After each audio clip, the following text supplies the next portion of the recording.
Welcome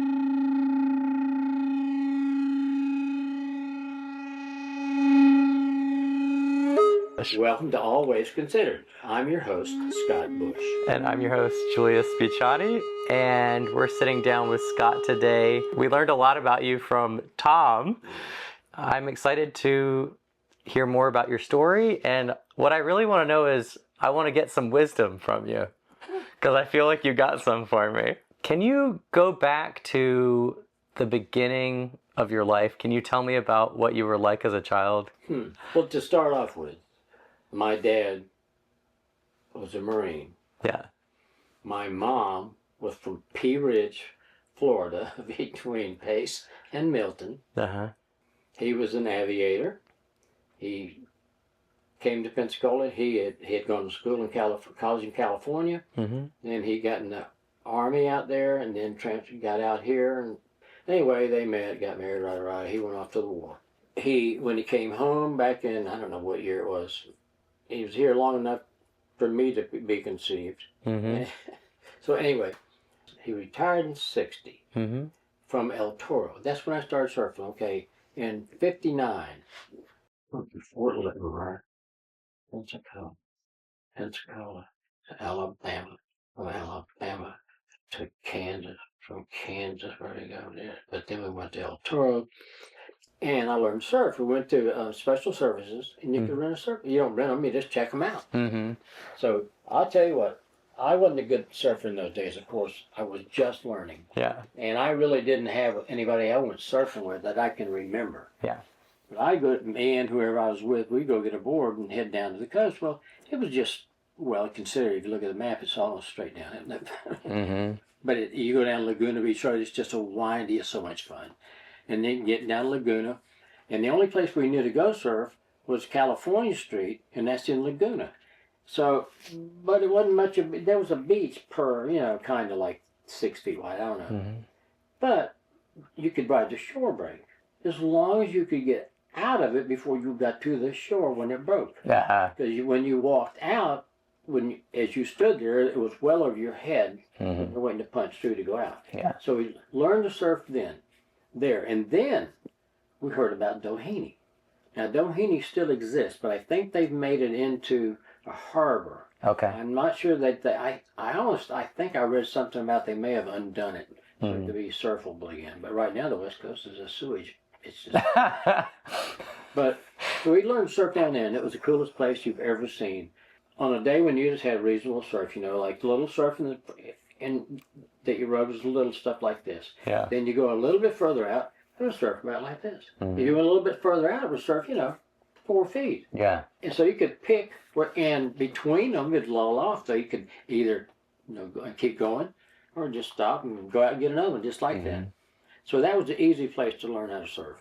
And then I looking at the thing Tom did, we came back here and they retired in 60, so we came back in 60. I went to PJC and did all that stuff. So I was 18, I guess. Mm-hmm. And that's another thing. In California, when you go to enough schools, you pick up a whole lot of stuff that they don't expect you to have when you get to that last school. Mm-hmm. So when I tried to go to high school in California, I went up to Tustin, because we were, you had El Toro, then you had Irvine, and then now that's where the big college is, and Irvine was Orange Grove. Yeah. And an Irvine Corporation. Wow. So I worked for them. I was a Mexican, honorary Mexican, for a few months during the summer. Mm-hmm. And so we went out, we poisoned groundhogs to keep cattle from breaking their legs. You go out and kill the whole damn place with a spoon and poison grain. It was really weird. But and they own property all the way from the foothills above El Toro all the way down to the water, and then all the way to Laguna Beach from Newport Beach. 97,000 acres of land. Wow. And we covered every bit of that place. So, but that was a real fun, weird adventure. But learning how to surf and going to Doheny and then coming home, I guess it must have been 61, 62. I'm not sure exactly. Anyway, I went to PJC, and I didn't graduate then, but when my oldest kid graduated from there, I graduated that year too. It took me about 23 years to get through PJC or something like that. I'm not an academic. I'm smart enough to do what you got to do to live through life, and I think that's all you need to do, unless you have real aspirations or something. My aspirations went out the door when I went out of business. I finally had it all with people in general, and I like dealing with surfers. And to me, the single thing that in all my life, of all the hobbies, say, or whatever the interest I've ever had, this one's lasted the longest. Nothing compares. And it's been the most fun. I've done the most things.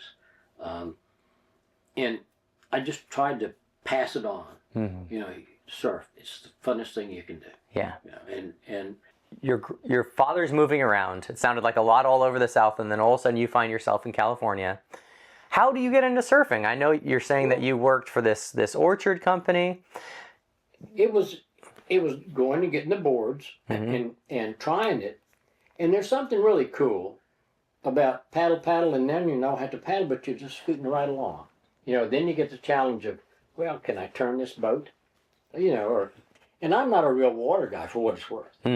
If I could go surfing in fresh water with no sand, yeah, a wave pool, no, but that's no fun either. You know, if it's not a natural thing, it just can't be fun. You get that same wave every time. What's the point? Mother Nature likes to trick you. It's, you know, we used to. It was Southbird and San Diego when both of us lived out there. You take that place and it was right. The first guy through was doing pretty good. The next guy was going to suck out, and it's going to be a little hairy. But you know, it's just the little things that make it really interesting. And from day to day, from wave to wave, you haven't got a clue what's going to happen. My brother, he got a brand new Joe Quigg, and Quigg had a shop out there, so he made one just for Bill.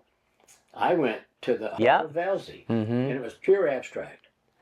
I mean, it's green and white, I think, but there was no fiberglass showing per se. Just said it was a Velzy, and it was pure color like that. So Bill and I came back to Pensacola. And we could surf now because we had our boards and we had learned to surf at Doheny, particularly at Doheny. I had a 49 Ford Coupe, and you could shove a board in the back of that thing. And we blasted all over. I used to go to Disneyland during the summer. We went to Disneyland every night. So if we leave the base and from the main gate of El Toro, you're facing directly at Disneyland. So at 9 o'clock, every night with the fireworks. It was really cool. Because then it wasn't as crowded, you know, you had a chance maybe you could pick up a chick or something. It was just fun. And California does not exist any longer from what I gather. And nobody was aggro about anything. No, you know, surf at Hermosa and Newport Beach. I've been out of Swami's. Went out of California, January, something like that. It was really cold. We went out of Swami's. I had gone back out there. We were going to open the shop here. So it would have been early 68, 67. And Bob had an El Camino, and we loaded it all up with racks and all kind of stuff we could figure out what it would take to put a shop together. And I took the El Camino and came home. That's when the shop started in 68 after that, the first shop we had. So when do you leave California? Well, I left California with Dad in 60. Yeah. Then went back out there. Tom and I went out and visited in 62. That was our bus trip. He didn't tell you how many. That was 63 hours in that bus. We played rummy 10,000. No kidding. And I think I'm going to say it was either Gila Bend or Yuma. So I think it was Gila Bend. The bus wouldn't start. Yeah. And I don't know if he remembered that. We pushed that thing, jump-started a Greyhound, and went on to California. But and that was a lot of fun, you know, because we didn't have any obligation. We had a hearse to drive around. Was it? Yes. Nice. I've always thought that would be a cool vehicle, especially for surfboards. Well, it's kind of, in some way, a friend of mine, here we go, jump around again. When we had the shop going here, and we would go on surf trips, and I had to go to the East Coast all the time. It was a great job. At 9 o'clock on, say, Friday night, I would just drive down to Daytona or something like that, and go surfing in the morning, get up and go to the shop, wherever I was supposed to go and talk to them about Challenger surfboards and stuff. We did a trip all the way to New York, sold 300 and something surfboards on the trip, I took, I don't know, 5 kids with me, and we stayed on Long Island in some big mansion. Yeah. I mean, the trip was such a blur because I drove the whole time. Yeah. We surfed at some little inlet in Delaware or something. I don't Yeah. know. And then the coolest thing I've ever, it just is too neat. When we came out of one of the tunnels, I don't know which one, it goes over to Manhattan or I mean to Long Island, but you come out and you take a right-hand turn, and I guess that's Broadway or something, I don't know. But as far as you could see, if there was a red light here, there was a red light all the way to the end. Uh-huh. And when it went green, they all went green. It was just like that. Went.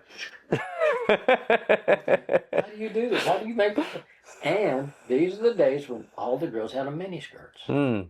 And the guys in the van were going crazy. Look at that one. Look at that one. I mean, because it's New York. And because they'd been in the South, which has different norms. New York, they're coming up from belly button. Yeah. I don't know. But that kind of stuff, that was really, really fun. And we did the team thing and all that. But as for where was I? Okay, we're back in Pensacola. Well, then I guess then I went to PJC and all that kind of stuff. I got a job at the lab at the beach. You know the little island you see on the right. Yeah. I have a friend who works. The EPA is there now, right? Well, it was Silent Spring. Yeah, I know what you're talking about. Yeah, about DEET, or not about DEET, about it when the bees died. Yeah, the eggshells get thin and the birds can't produce anymore, and it becomes a Silent Spring. It's pesticides. Yeah. So when they put that lab together, the whole thing was we were Department of Interior. Yeah. And we collected oysters and collected shrimp and stuff. They put them in. We put them in big barrels and stuff. They ran experiments on them, give them a certain amount of pesticide. I say really absorb. So you could measure the content in the stuff, so to speak. And oysters are really good. My God, they filter shit all day long. I did that for a while. It was a lot of fun. We had a 40-foot boat. I was at the beach, right when the surf was up. I drove across the street, Yeah. And I more shrimp and more oysters than is legal, I'm sure. Because we had a tri-net, which is a big steel thing. Yeah. And you drop it over, and you go over the oyster beds and get the oysters and put them in the tanks, and then you take them in. How did you start the surfboard shop? When we first started doing boards, Jack Waters had bought a Malibu, which is a surfboard made entirely out of styrofoam. It had a double loop aluminum stick in it, Yeah. stringer. Mike Hayes told me about these. Apparently they suck. So anyway, he wanted us to fiberglass them, and of course Tom told you can't because the styrene and stuff just melts that stuff. So you actually you could do it if you painted them. So then we got with him. And then, talk to him about, well, why don't we just get some blanks and do it that way? Well, Tom was wrong about one thing. And the first blanks were walkers. Okay. We got Walker foam for the longest time. It's just pure white and really, really pretty. But then, I'm not sure what happened. Maybe Clark was cheaper or something like that. But then that's when we started getting Clark's. And I could be wrong too. Who knows? It's okay. Anyway. No one's going to fact check you. I don't know. There's nobody left. Well, Brian Waters is still around. I think he's doing boat work too. Okay. I'm sure. I know Jack and them. Jack was an old guy when we started, but he's gone. The Malibu. That was just something. That's how we started Hudson's. And I've even I got a T-shirt at the house somewhere in here that I designed the Hudson decal and everything, and that's when we started ordering blanks and started shaping boards and building boards behind the hardware store. Well, then. I think Tom and I both went to Daytona. I went to Daytona first and started shaping there. Then we needed a glass. That's when he said he came in and started glassing. We actually lived together. I was married by then. And he had his room was one of our little, not a screen room, but Florida room. How they did glass and all that stuff. Yeah. And he lived over there. He went out and spent this summer or whatever when I didn't go. And he stayed with Small, Doug Small, so Small and Neves, he watched them glass. He knew what was going on then. The shaping part, you can watch somebody shape all day long and you still don't really have it down pat. The only thing about that really was funny in those days, number one, I didn't have a 3-inch scale planer. I had an 1.5 inch little, I guess it was a scale planer too, but it was about this big. I took forever to shape a surfboard because that's all it takes. That little bit. So the big. I got 3 planers out there right now. You just and just and knock them out pretty good. But we did that, and I can say that I learned to shape then. I could shape enough. In Daytona. My theory was if it's good enough to sell, then it's good enough. And it could only get better. So the more I went, the better it got, I think. Yeah. But I was maybe doing 40 boards or better a week. Oh, wow. Okay. So I was running about an hour a piece. But there was one thing I had down there, too. I had a Sonny Fussell, big old boy, and he was my, he would rough them. Yeah. Which means just knock the stick down. Yeah. Glue the nose block and tail blocks on, because we did all that stuff in those days. Then I would get them, cut the shape out, by the order, whatever the order was, to create whatever board they wanted. This is beam. Come on. And that's bow. Come on, and that's guys. bow. Hey, guys. What are you guys in here for? Did you get away? They just couldn't stand it anymore? Don't you step on my toes. I thought I was doing pretty good, Edward Hudson's. Yeah. And when we left there, my brother came in and was shaping, and I think by then, Brian still wasn't old enough yet. So I don't remember who all took over. Oh, at the beginning of things, though, at Hudson's, Benny Jackson, I think Tom might have mentioned him. Benny had met Jack Waters before, and I guess he plays the game. He's a surfer, too. He's from San Diego, actually. He had talked to Jack, and Benny had talked to me about doing the boards, and that's how it started. So that's when Tom and I got in the picture, and anyway, we took our limited knowledge. That's when I learned how to shape then. You really do. You know what a rail looks like. What the heck. I got surfboards. I'll make one that looks like that surfboard. So it's not that difficult. Yeah, I got templates. Matter of fact, Tom Stack's got all my templates right now. I got some little ones out there. But I just felt like I could. I'm pretty crafty in that respect. Then I went down and talked to people down at Daytona Beach Surf Shop, and they needed a shaper. And it was real fun because the shop was in Daytona Beach, and where they sold the boards, and where we made the boards was over the interstate, or what I'm talking about, US 1, the big double highway going, and back at a lumber yard, and where it was a lean-to kind of building all the way around, and we set everything up in there. And it was cool back there. It was in the shade, and it was next to a boat company where they made fiberglass boats. It's the first time I ever really experienced what acetone can and cannot do kind of thing, and what it will and will not do to you. If you breathe it, it takes oxygen away. It's one of those kind of things. But I watched this boat guy. He would work, and he'd get it all his hands because, he got to use rollers and all this stuff, and you paint the resin on. They made them, all by hand. There was no machines or nothing. He didn't even I'm not sure if he even had a chopper gun. He may have. But when it was over and done with, he would come over to a 5-gallon bucket of acetone, wash his hands, wash his face. He said, just hold your breath. And it will dry your skin out. Yeah. You don't do it all the time without putting something, because I have skin that will just cracks like anything. But it blew my mind. I just really did. I like to think you can learn something every day if you look around. What is it, Belly? You're supposed to be back there with my mom. Don't you get going? Would you go? And my understanding is that surfboards back in the day kind of sucked anyway.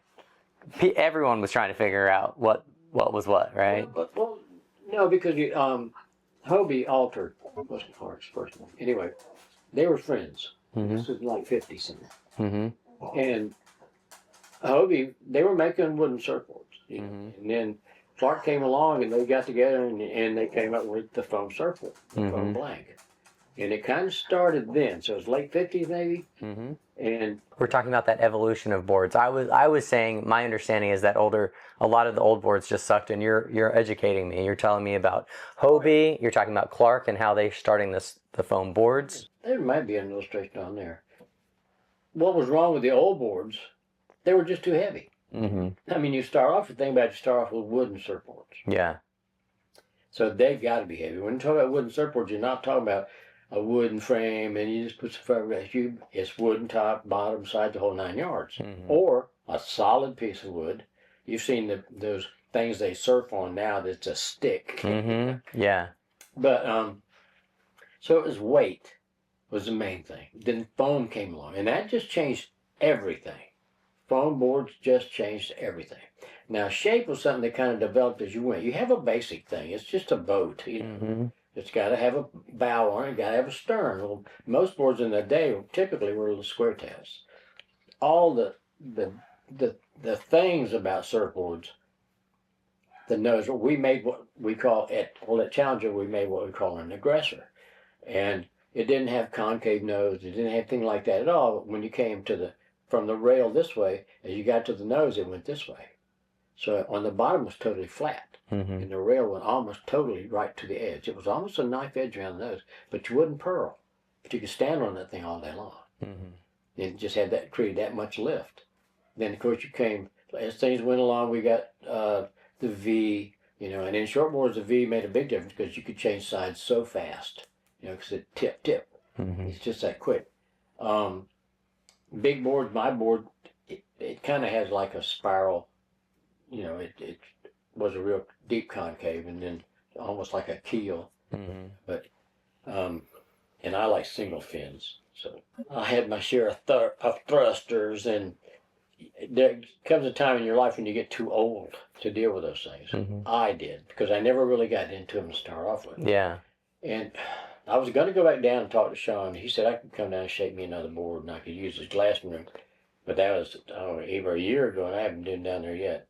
But yeah, so we're talking about design, yeah, and the evolution of it. It really was, like I said, the shapes were pretty much, that right there could be that could be an old surfboard shape, literally. It was just that simple. And it wasn't until they became light where you really could maneuver them. Because typically you didn't go slamming around or anything like that. Big board just stood there, turned like that. Well, when we first started making boards over at Hudson's, I was riding a 10-6. It was just because it was fun, you know.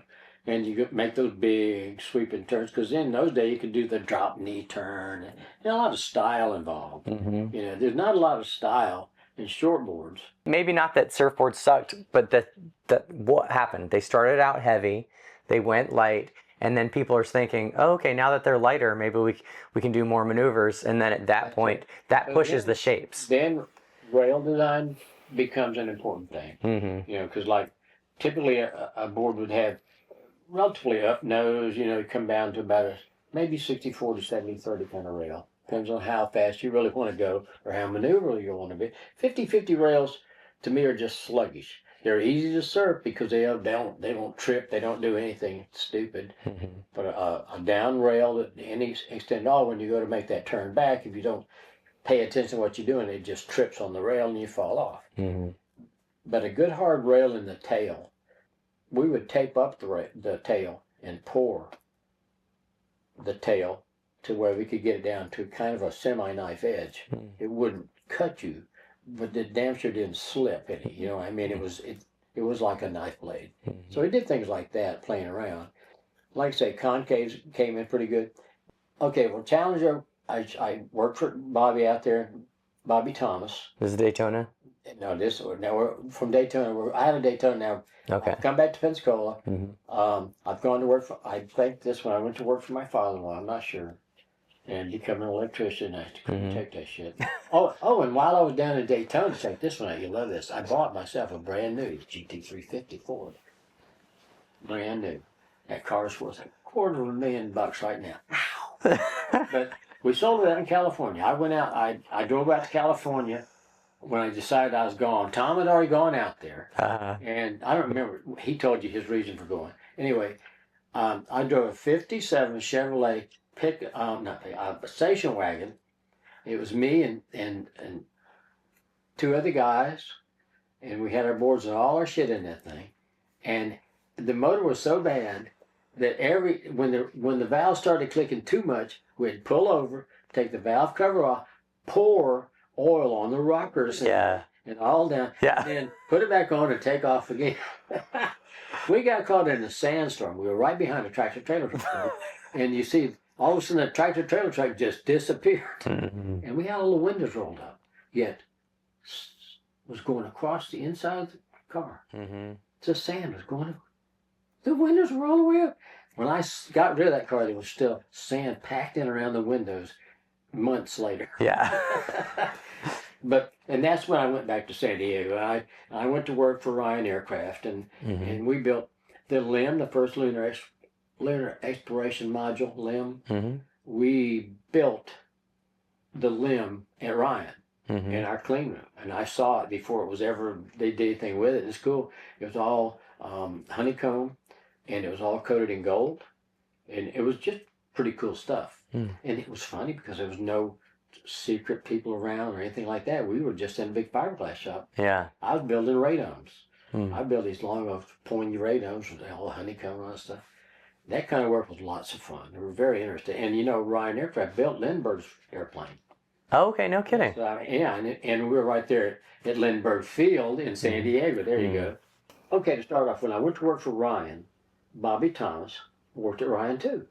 But Bobby had been a shaper for Gordon and Smith when he was like 14. Okay. So he'd been doing this shit his whole life already. And I was the new guy. All right, but I knew how to fiberglass. So anyway, Bob lived in Claremont Mesa and had a nice house up there. His wife worked for, I think she was a big secretary at Ryan Aircraft. I'm not sure, but she's in the executive end of things. So he had a nice house, big double car garage. So he said, hey, I want to shape some boards. You want to come glass them for me? Yeah, why not? So I'm living at my back door. Well, first of all, in Mission Beach. No, I live in Pacific Beach. Mission Beach is between Pacific and Ocean Beach. Mission Beach, that's where the carnival is always, used to always be there. There was, you know, just a real amusement kind of park. But where I lived on an alley, and I can't remember the name of it, but I looked at my back door. I could check the surf every morning. There was nothing between me and the Pacific Ocean. It was a parking lot. The pier was on up to the north, and there was a big boy hamburger place around the corner. There was like a 7-Eleven right beside me, literally. We started doing boards at Bob's house. I met Bill Bain. Now Bain is Fins Unlimited. So, I mean, every fin that you've ever had in your board, probably, if it's a long board, was a Fins Unlimited fin box. If you got any of their extruded fins and all that stuff. But that was a really interesting thing, too, because Bill was a engineering student, and his dad was an executive with PSA, Pacific Southern Airways. So, there was no money. He didn't have a lot of money, but Bill owned Challenger surfboards. And he had a surf shop on, I can't remember, the Pacific Coast Highway. I guess it still was. Yeah, it's going through there. But Bob bought the name of Challenger Surfboard, bought it from Bill Bain. All right, so we went to Sorrento Valley, and Bob rented a big space in Sorrento Valley, and we set up a surf shop, a manufacturing shop. And Bain was selling the boards down here. Plus, we were making boards for Bill. Bill would come up. Bill was one of the first guys that ever had a shaping machine. And like I say, he's an engineering student. He could do the plan shapes, and then he had all the rocker stuff, you know, and kind of had routers to do it all. So when he got ready, it's just like you see, just go in and sand them down in wheat glass or something of it. And then so you're being around these people who've got these pedigrees. You're talking about your coworker who's been shaping for Gordon Smith since he was 14. So, and you're watching them, or you're working with them? Well, Bob didn't shape around me then, but I had to shape to his, requirements. His requirements. They were his templates. So it brought your level up. Right, and the things that we did, we talked about it. We talked about the aggressor. How's it going to be? How's it going to work? That kind of thing. But like I was going to tell you, one of the coolest things that ever happened to me. Do you ever see a David Nueva Model A? I don't think so. All right, it's a step deck board with a concave bottom. So the middle is about that thick. But from the corners of the square tail block. First of all, you got a redwood stringer right up through the center. Then you got two offset balsas. They come from the corners of the tail block. They come up to, I don't remember the exact measurement, and they go off the rail. Mm-hmm. Okay, so now you got this 3-prong thing like that, and this one goes all the way up. These are about, well, it'd be about right. It'd be say about like that. Mm-hmm. And that's all step deck, concave, and a kick tail. I made one of those, and it wasn't for Challenger. It was when this is, I don't even know how I skipped off to this one, but when I went back to Jacksonville to work for the government, I shaped one over there, and they came all the way back to the shop just to compliment me. Oh, and in the same thing in California, I did something over there, another shape, a copycat thing. You got somebody wants something, you know, so you shape it like you want. And they came back, and you don't get that much. Mm-hmm. You know, it made you feel good. And like the one thing that's always kept me going about shaping is the fact that, first of all, I get to express myself. I've made so many weird boards just because I have a weird idea. Then I didn't like the way they work, so I just sell them, you know, that kind of thing. It's my art. If there's any artist in me, it was that. It is that. I still can do it. But this started. You know, I don't know. There's a joint in here, and Frances Grove had hers done. She said it's the most painful thing she'd ever done in her life. Uh-oh. So I'm thinking, I'm not going to do that. Okay, so you're in California. What ends up pulling you back here, or is there anything else that you want to tell me about that time period? There you go. I'm working with Challenger, and they used to do window tinting, but they didn't have film. But in the day, they used liquid. It was kind of involved, but you would get in the car, and we did windows, all kind of windows, and you build a trough out of water, you know, regular like butcher paper. You build a trough at the bottom of the window, and then we had a machine that had a suction and a flow. So you put your liquid, whatever color they wanted, gray, blue, or whatever color they wanted it to be, and you flowed on the window.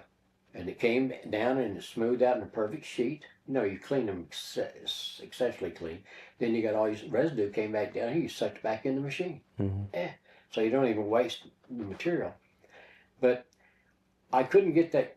I bought into that. And I brought it back with me. That's why I came back then. And it was a business opportunity. yeah, it was. I thought, you know, in Florida, what the hell? And about the only thing, I think I did more than one, but about the only thing I really did was I did the, on the corner out there at the beach, it used to be a Tasty Freeze. I don't know what it is now. You know where the little strip is? Okay, yeah, yeah. Right there, you know, the parking in between on this corner, the east side, there used to be a Tasty Freeze. And then it turned into the lawyer's name, I can't remember. Anyway, I tinted that glass. It was blue. It was really pretty. But then, you know, it just wasn't going anywhere. Yeah. My dad he had retired. He was here and everything. And he was friends with George Ballou, who owned Gulf Coast Lending Service. Well, I went and talked to George, and George gave me a job being a salesman. You know, so I went out and sold lending service. And, you know, you go to a motel, they sell them the towels and all that stuff, you know, and then you clean them. It's a whole kind of a route thing. But being a salesman, it's not too bad. But then when you get in that damn truck, when the drivers don't show up, it's a different story. Yeah. And that was a neat experience. And then what happened? Then I just got tired of the whole deal. That's when I called Bobby back up, and I said, Bob, how about the surf shop in Pensacola? He was all for it. And like I say, I guess that was around, it must have been 67. But that's when I went out to California and got the El Camino. I went surfing at Swami's on that trip. We loaded up the Elkie. I came across this is so much fun. This is the coolest thing ever. In the day when you had big V8 motors, and I had a 396. It was only a 3-speed, not a 4-speed. But when you come out of San Diego, you come over the mountain, and you're on, I guess it's 10 now, I guess still. But when you come over the mountain, it's like 3 lanes or 4. I don't know. It's a lot of lanes, and it's big curves and all that shit. I'm going to say there was a Charger, and maybe a Roadrunner, and me, and I don't know what else there was, but the muscle cars, and we were all coming off the mountain at over 100 miles an hour, and it was just so cool. I mean, really, and I going across the desert, I was running close to 100 most of the time. Yeah. I get out in the middle of no damn place. I needed gas. So I got gas and I jumped back in that thing, hit it, and didn't do nothing. I said, what on earth? Huh. It wouldn't crank, it wouldn't do nothing. But for some reason or another, and this is something you might put in your mind, where the wires go through the firewall, Yeah. it connects. It's just a plug-in connector on the other side. Mm-hmm. I started pushing connectors on the other side. I didn't have any idea what I was looking for. I pushed the right one. Got back and cranked it up and went again. But that was a scary feeling. And it was like freezing. It was January in the middle of the desert. Yeah. It's cold out there. Mm-hmm. So but anyway, that was fun. That's when we came back and I started a shop here. Then Tom and I. What was the name of that shop that you started when you came back at that It point? was just Scott Surf Shop. Okay. Challenger Surf Shop. Mm-hmm. But then, while I was doing that, I thought it was going to end. I don't know why, what it was in my mind, but I was preparing for the future. So Tom and I started to build more than that little house he was talking about. Mm-hmm. And we built some really cool this where we were able to just do what we wanted to do. We built one called the Tool. It was just, I don't know, and remember a little fat little, that kind of thing. Anybody could ride it kind of deal. We did that for a while, and then Bobby, we weren't going to close up after all. We ended up, went from that little shop over, like I say, under the overpass to a really good sized shop where we sold clothing and all that stuff. Mm-hmm. Then moved into town on 9th Avenue where, like I said, where the alarm shop is now. That was my shop. Shop at the beach. What else? That might be it. Mm-hmm. 3 or 4. I think 4 altogether. And then he sold out. We had a shop in Merritt Island too, and it was mostly Levi. And we had a Levi thing here. And I sold Levi's landlubbers. That's what I was trying to say. Landlubber, the low-rise bell-bottom jean. I got a pair, still got the sticker on them, $12.50. And as far as the kids are concerned around here, when I was in business on 9th Avenue, across on 12th Avenue, they had the academy, and I don't know, but you had private school over there. Well, my wife went to it for a while, and then she went to Washington High later on. But those at lunchtime, all the kids that went to school over, they would come to the shop. So, and I know all those kids that went to school there, literally all the guys, and they're all minimally 10 years younger than me. Mm-hmm. Almost everybody in that gap is about 10 to 12 years younger than me. Mm-hmm. And it's weird, and like I say, Tom, I don't know if there's anybody older than Tom. But, Larry Martin, the guy behind me there up there in the picture, Mm-hmm. he, I need to call him. God, the last time I saw him was in the hospital. He's having a tube put down his dick. Had bladder cancer, looked rough. But he was a wild man. God, he'd get over there on his longboard when he was still surfing this. It hadn't been that many years ago. He'd get on the pier right in the middle of them kids. Just let them know, here I come.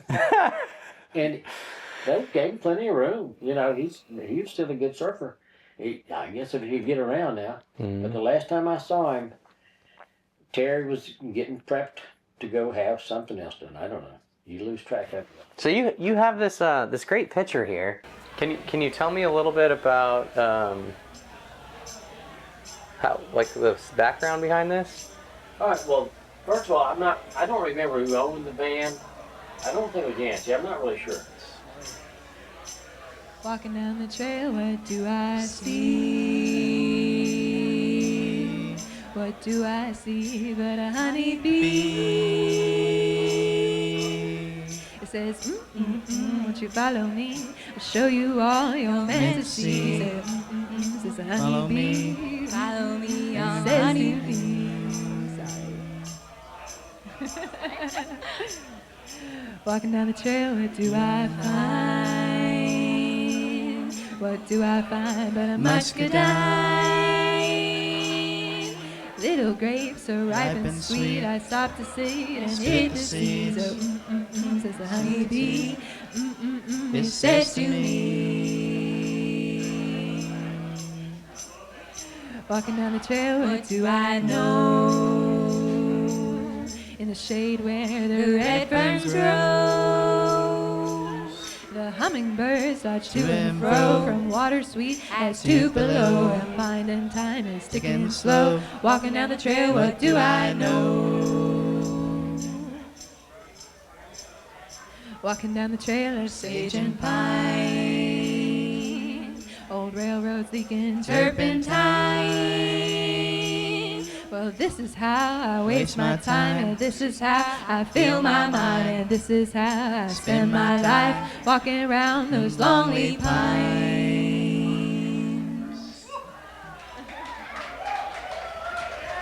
Thank y'all.